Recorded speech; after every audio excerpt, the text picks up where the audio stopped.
సాక్షాత్తు 2000 సంవత్సరాల క్రితం, అంటే కాలం పరిపూర్ణమైనప్పుడు ఈ లోకానికి తన కుమారుడిని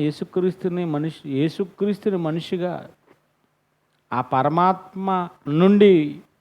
తన కుడిపార్శ్వాన ఉన్న తన కుమారుడైన యేసుక్రీస్తు ఈ లోకానికి శరీరధారిగా దేవుడిగా తండ్రి కుడిపార్శ్వాన కూర్చున్న యేసుక్రీస్తు వారు 2014 సంవత్సరాల క్రితం భూమి మీద ఒక నరుని ఆకారంగా అవతారం పొందడం కూడా ఒక తల్లి గర్భంలోనే సాక్షాత్ ఏదో భూమి మీదకి నేను దేవుడిగా వచ్చేసానని రాలేదైనా అవతారం మూర్తిగా కూడా తల్లి గర్భంలో అనువంతే తల్లి గర్భంలోకి వెళ్ళి పిండంగా రూపుదిద్దుకుని నవమాసాలు కన్య మరియ గర్భాన ఉండి భూమి మీదకి వచ్చి తల్లి ప్రేమని తండ్రి ప్రేమని చవి చూసిన వాడిగా మనకు కనబడుతున్నాడు. 30 సంవత్సరాలు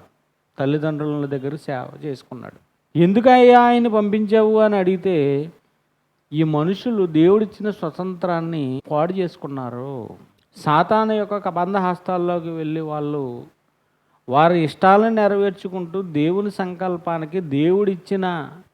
ఆ క్వాలిటీస్ ఏదైతే ఉన్నాయో, దేవుడిచ్చిన గొప్ప పరిపూర్ణత ఏదైతే ఉందో,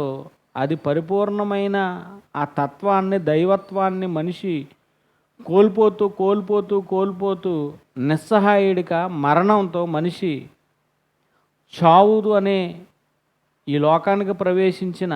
ఆజ్ఞ అతిక్రమం పాపం అయితే, పాపం వల్ల మరణం ఈ లోకానికి వస్తే ఆ మరణపు భయం వల్ల, మరణం తాలూకు భయం వల్ల మనిషి రోజు రోజుకి దైవత్వాన్ని కోల్పోయి కురూరుడిగా మారిపోతున్న వేళల్లో, ఆ దేవుడిచ్చిన స్వతంత్రతను కోల్పోయిన వేళల్లో క్రీస్తు ద్వారా తిరిగి స్వతంత్రాన్ని మనకు ఇవ్వాలని అనుగ్రహించి ఆయన సంకల్పంలో భాగంగా మనిషిని స్వతంత్రుడిగా తయారు చేయాలని ఈ భూమి మీదకి తన కుమారుడైన యేసుక్రీస్తు వారిని మనకు స్వాతంత్రం అనుగ్రహించుటకు